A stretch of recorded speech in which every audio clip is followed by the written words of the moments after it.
ඔන්න මේ වීඩියෝ එකෙන් අද අපි ඔයාලට අරගෙන ආවේ අමුද්‍රව්‍ය 3ක් විතර පාවිච්චි කරලා ඉක්මනින්ම හදා ගන්න පුළුවන් රසම රස කෑමක්. මේවා අලුවා වගේම රසයි.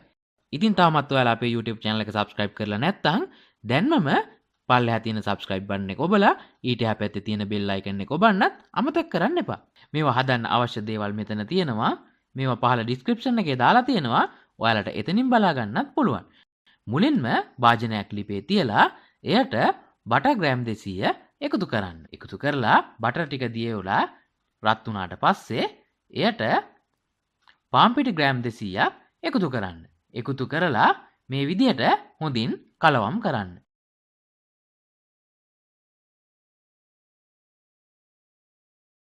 කලවම් කරලා එක ගුලියක් වගේ හැදෙන තුරු අඩු ගින්දරේ තියන්න. ඔන්න එක ගුලියකට ආවට පස්සේ වෙනත් භාජනයකට දාලා මද වේලාවක් නිවෙන්න තියන්න. නිවුණට පස්සේ කුඩු කරගත්ත සීනි ග්‍රෑම් 150ක් එකතු කරන්න. එකතු කරලා හොඳින් අතින් අනා ගන්න.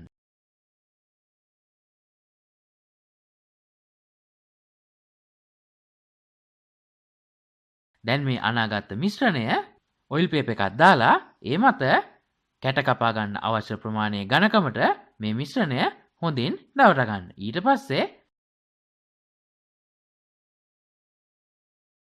ඊට පස්සේ ෆ්‍රිජ් එකේ දාලා පැය 2කමාරක් පමණ තියන්න.